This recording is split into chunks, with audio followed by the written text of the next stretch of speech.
Lesson number 6, question number 23 for O levels inequalities। बहुत important topic है इस हवाले से कि ये ए लेवल्स में फ़र्स्ट टॉपिक है और ए लेवल्स का फर्स्ट टॉपिक ही ये बेसिक टॉपिक जो होगा वो आपको वहाँ पर पूरे ए लेवल्स में मैथमेटिक्स को समझने में आसानी होगी। क्वेश्चन नंबर 23 में find the coordinates of the point where the line 2y plus is equal to 3x plus 15 crosses the y axis, यानी कि वो आपने बताना है पॉइंट जो कि y एक्सिस को ये लाइन क्रॉस करेगी। y एक्सिस पर हमेशा हमें पता है x 0 होता है और y की कुछ ना कुछ वैल्यू होगी। ये y एक्सिस की सिचुएशन होती है और अगर वो कहता है x एक्सिस तो x एक्सिस पर ये होता है कि y 0 होता है और x की कोई ना कोई वैल्यू होगी और वहाँ पर y हमारे पास 0 होगा। कंफर्म x एक्सिस पर y 0 होता है और y एक्सिस पर हमारे पास x 0 होगा। ये इस क्वेश्चन में y एक्सिस है तो हम इसमें x 0 लगा देंगे और हमारे पास आंसर आ जाएगा। इक्वेशन है हमारे पास 2y is equal to 3x plus 15। बाज़ औक़ात ऐसा होता है इक्वेशन नहीं गिवन होती, जब इक्वेशन ना गिवन हो तो फिर हमें इक्वेशन निकालनी पड़ती है और इक्वेशन निकालने का तरीका हमें पता है। अब हम इसमें यहाँ ये ज़रूर लिखेंगे कि हम कहाँ काम करना चाह रहे हैं। हम बता रहे हैं कि at y axis equation of straight line में x की वैल्यू 0 होगी। Put x is equal to 0। जहाँ जहाँ y एक्सिस पे वैल्यू जहाँ जहाँ आपको x दिखाई दे रहा है आपने वहाँ पर 0 लगा देना है। ये एक 3 के साथ x था, यहाँ 0 लग गया और रह क्या गया, सिर्फ़ और सिर्फ आपके पास y की वैल्यू रह गई है और अब हम इसे 2 से डिवाइड कर देंगे। 15/2 हो जाएगा, 7.5 इसका आंसर आ गया y का।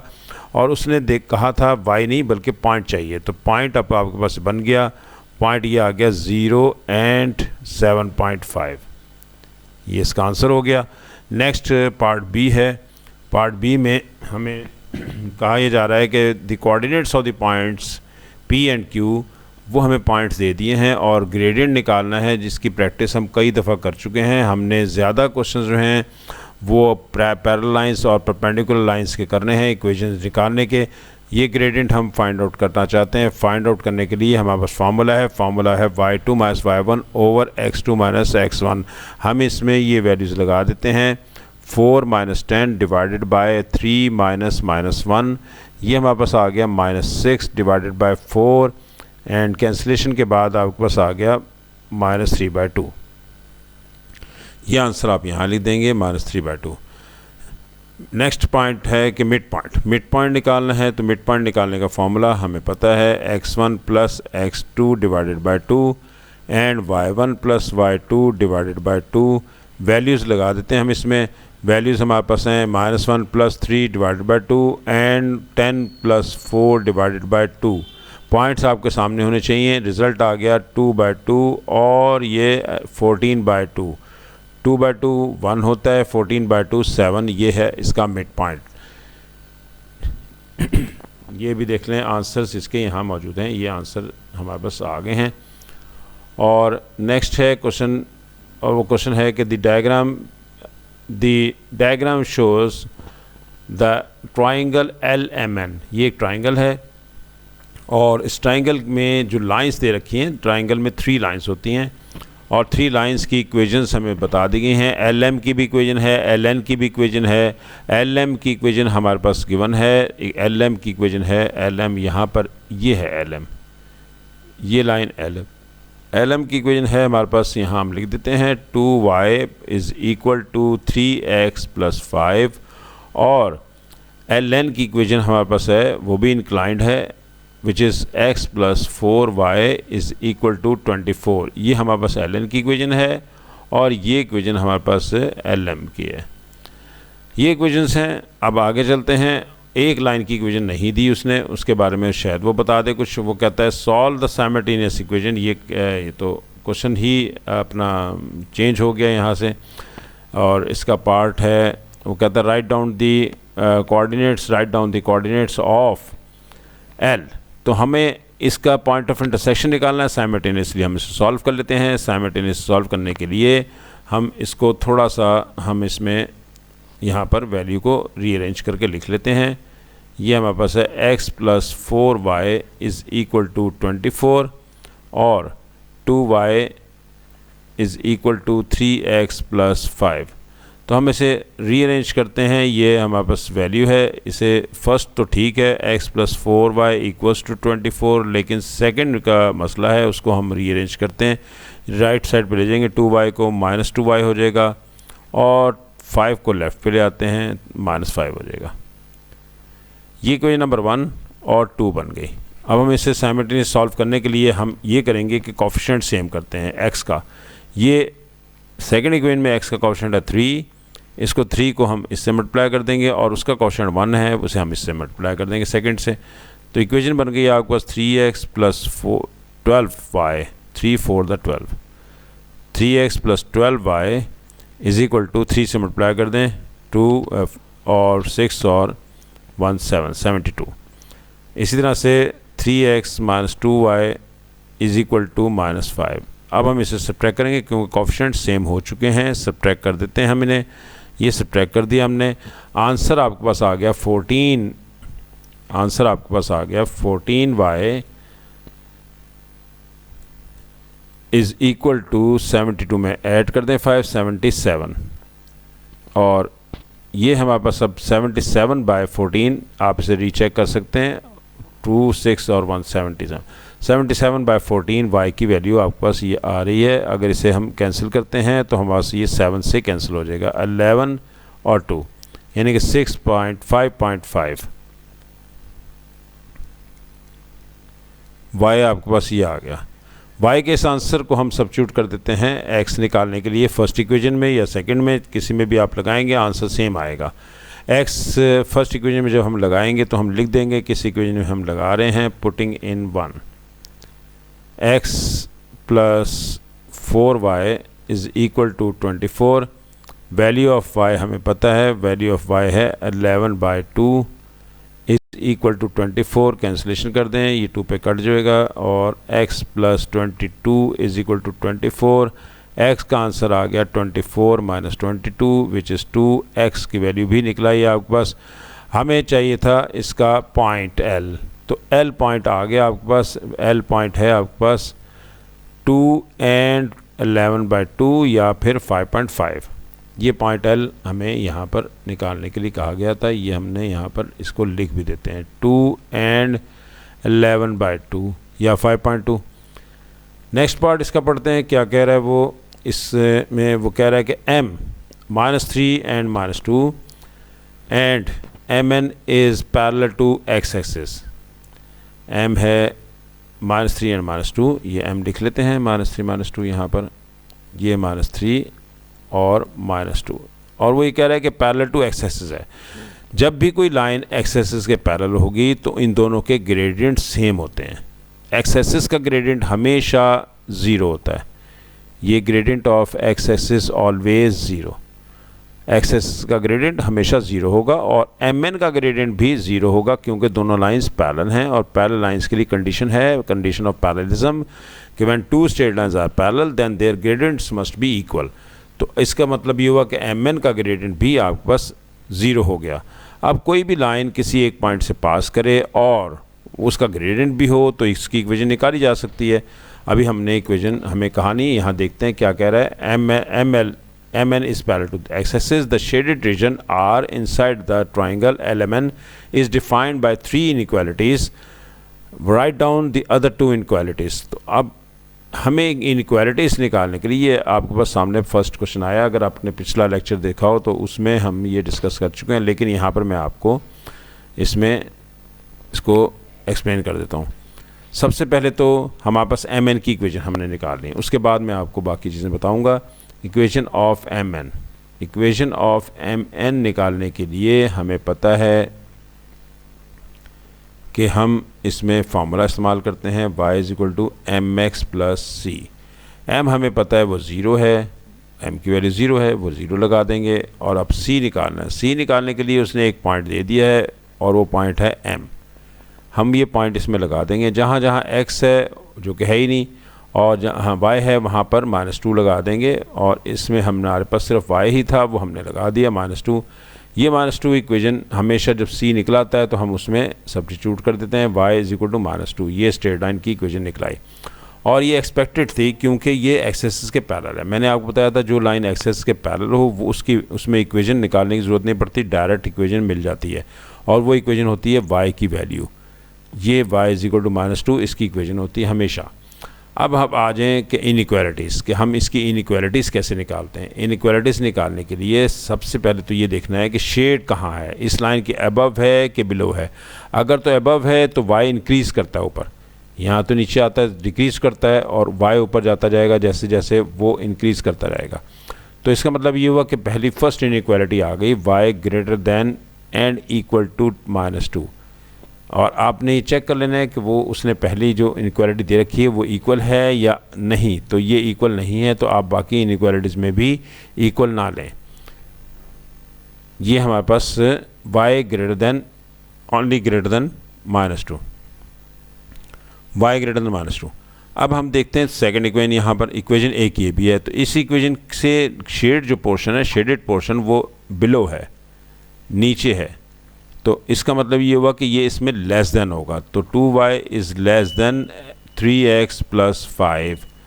और इस तरह से लास्ट ये है आपके पास है, तो इसमें भी ये लेस हो रहा है, नीचे आएगा, x लेफ़्ट पे जाएगा। जब बिलो होगा तो लेस होता है, जब अबव हो तो आपने ग्रेटर का साइन लेना है। तो जो भी इक्वेशन दी हो आप उसको अब आप इसमें भी लेस कर देंगे, लेस देन 24। ये हमारे पास क्वेश्चन नंबर 24 का आंसर हैं तीनों चारों। अब हम इसमें देखते हैं कि आपको क्या पूछना है। जी, ये क्वेश्चन नंबर 24 था, और 24 में हमें हमेशा जो कुछ चीज़ें याद रखनी हैं वो उसमें हमेशा शेड अबव हो तो ग्रेटर कर देंगे, और अगर लेस हो तो आपने लेस कर देना, इक्वल हटा देंगे। क्वेश्चन नंबर 24 ख़त्म हुआ। क्वेश्चन नंबर 24 में ये आंसर्स आपके सामने हैं। आंसर्स दोनों आपके पास आ गए हैं, 2 और 5.5, और y greater than -2 and x + 4 less than 24। ये इसके आंसर्स हमारे पास हैं। क्वेश्चन नंबर 25 में हमें इसको सॉल्व करना है, और हमेशा पहले आप अटैम्प्ट कर लिया करें, इसके बाद इसमें से देखें कि क्या करना है और इसमें किस तरह से करना है। जी, क्वेश्चन नंबर 25 में हमें कहा गया है कि सॉल्व करें। सॉल्व का मतलब है कि इसमें से आपने x निकालना है। तो मैंने आपको इसमें टेक्निक बताई थी, और वो ये थी कि आपने ग्रेटर वैल्यू की तरफ आपने करना है, 2x को लेफ़्ट पे लाएंगे और 5 को राइट पे लेके जाएंगे। अगर ये आप इस तरह करेंगे तो कभी भी इनइक्वालिटी में मिस्टेक नहीं होगी, अदरवाइज़ हमेशा इनइक्वालिटी में मिस्टेक होगी। हम इसे 4 से डिवाइड कर देते हैं। जैसे ही हम 4 से डिवाइड करेंगे तो कैंसिलेशन हो सकती है, 2 7 14, और x का आंसर आ गया 3.5। बिल्कुल ठीक है। नेक्स्ट है जी, write down the largest integer which satisfy the inequality. आपको इसमें लार्जेस्ट इंटीजर निकालना है। ये वही इक्वेशन है जो ऊपर दे रखी थी। आपने चेक कर लेना है कि अगर इसमें कोई भी फ़र्क होगा तो आप पहले उस इक्वेशन को सॉल्व करेंगे, उसके बाद आप उसके लार्जेस्ट इंटीजर को बताएंगे। लेकिन क्योंकि ये वही इक्वेशन है सेम, तो इसलिए हमें इसका आंसर यूज़ करना है। आंसर इसका था x < 3.5। इसको हमने इस्तेमाल करना है, और इसका रियल लाइन हम ले लेते हैं। रियल लाइन इसकी जो है वो हमारे पास है यहाँ पर 3.5। 3.5 से लेस जो है वो 3 भी है, 2 भी है, 1 भी है, 0 भी है, -1 भी है। लेकिन इनमें लार्जेस्ट जो है, सबसे बड़ा इंटीजर जो है वो 3 है, इसलिए लार्जेस्ट इंटीजर इसका आंसर आ गया हमारे पास 3। बिल्कुल ठीक है। ये भी लार्जेस्ट इंटीजर हमारे पास है 3। ये इसका आंसर हो गया। क्वेश्चन नंबर 25 था। दोनों आंसर्स यहाँ पर गिवन है हमारे पास, पार्ट ए भी है, पार्ट बी भी है।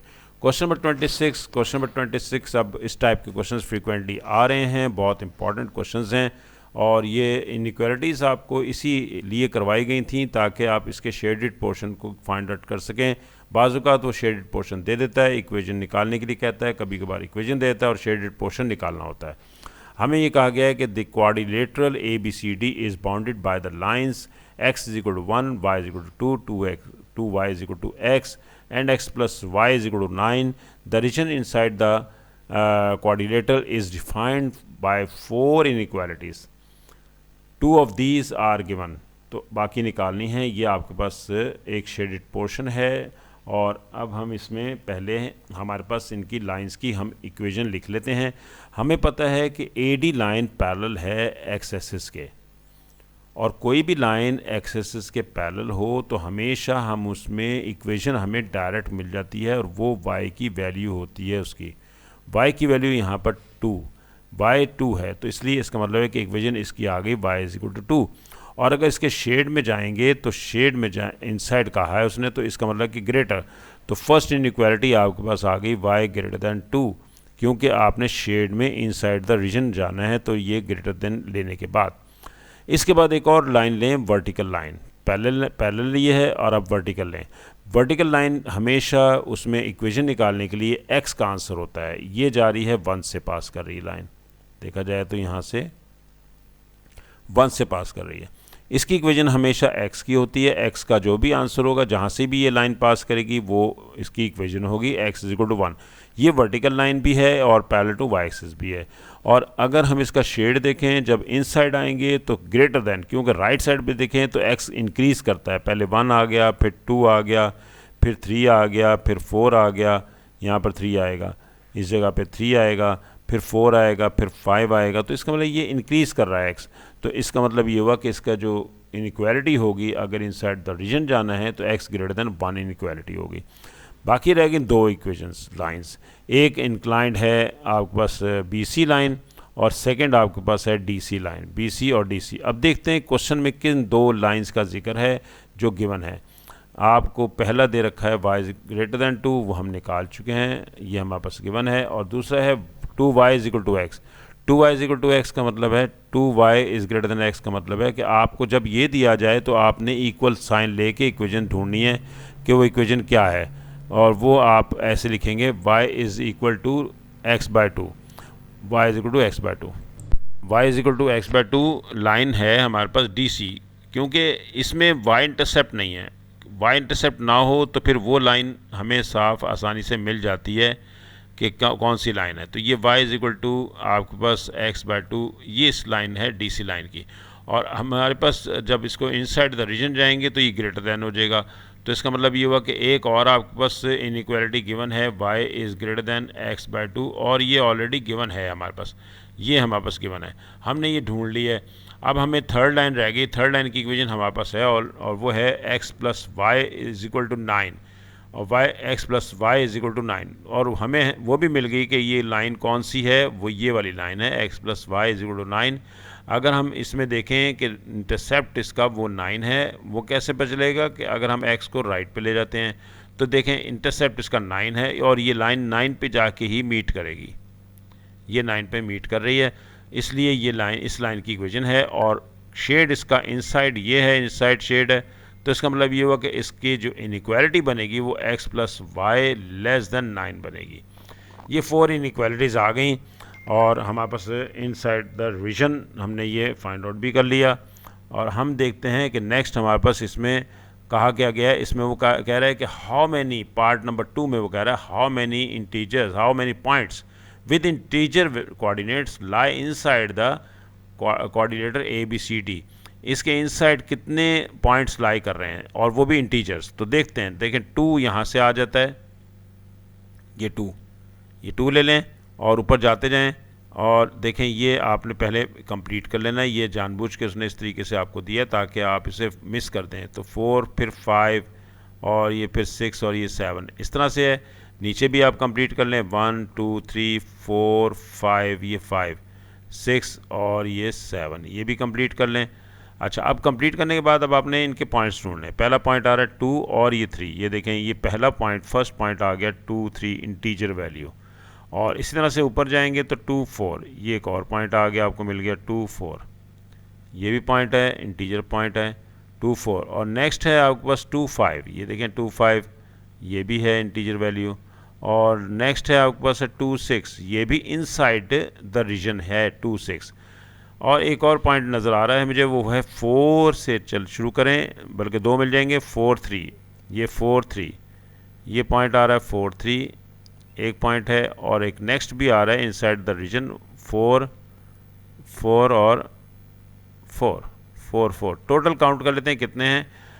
हमारे पास एक पहला है 2 3 और दूसरा है 2 4, तीसरा है 2 5 और चौथा है 2 6, और फिर पांचवा है आपके पास 4 3 और छठा है आपके पास 4 4। There are 6 points. फिर रीचेक करके और इसके आंसर को देख लेते हैं हम कि हमारे पास टोटल पॉइंट्स हमारे पास 6 नहीं बल्कि 10 दे रहा है। How many points 10। तो देखें कहाँ कहाँ अब मिसिंग है हमारे पास। एक पॉइंट सर्च कर लेते हैं जो इनसाइड और ऑन द लाइन तो नहीं कह रहा वो जी। How many inside the quadrilateral ABCD। देखें जी नेक्स्ट हमारे पास ये है 1 के साथ कोई नहीं हो सकता क्योंकि लाइन पे लाई कर रहा है। और 2 के साथ देखें तो 2 2 नहीं हो सकता, 2 3 है, 2 4 है, 2 5 है, 2 6 है, 2 7 आता लाइन पे अंदाज़न। अगर 7 इसमें लाई कर रहा है 2 7 तो लाइन पे आएगा, वो छोड़ देंगे। फिर 3 के साथ हमने नहीं लिए, 3 के साथ पॉइंट्स आ रहे हैं। 3 3 है, 3 3 है और 3 4 है। नेक्स्ट है हमारे पास 3 5 तो हमने 3 के साथ नहीं ले लेते तो वो मिसिंग है। 3 3 3 4 3 5 और 3 6। 3 6 पॉसिबल नहीं है। 3 6 जो है वो इसमें वो लाइन पे चला जाएगा। ये कैसे पता चलता है हमें कि 3 6 नहीं है, वो हम इक्वेशन ऑफ लाइन देख लेते हैं। ये इक्वेशन ऑफ लाइन है, इसमें 3 और 6 लगा के देखें तो ये दोनों इक्वल आ रहे हैं, तो इसका मतलब कि 3 6 नहीं है। और 4 के साथ हमारा 4 4 3 4 4 4 5 भी नहीं है। अगर हम 4 5 लगाएंगे इस इक्वेशन में देखें वो भी आपके पास 4 और 5 ये भी 9 बनता है, ये भी नहीं है। तो काउंट कर लें 1 2 3 4 5 6 7 8 9। अभी भी 1 आपके पास नहीं है, एक पॉइंट मिसिंग है और वो है 5 3। ये 5 जा रहा है और ये 5 3। 5 3 भी मिसिंग था तो 5 और 3 5 और 3, क्योंकि 5 और 3 को अगर आप इस लाइन में लगाते भी हैं तो आंसर 9 नहीं आएगा, 8 आएगा। तो ये टोटल 10 पॉइंट्स आ गए हमारे पास। Total 10 points inside the region थे हमारे पास। ये आंसर इसके हो गए हैं। और नेक्स्ट सिमिलर क्वेश्चन है, ये आपने ट्राई करना है। आप इसके आंसर आपने जो है वो बताने हैं। अब बताएं ये इसमें ये हमारा आज का लेक्चर था।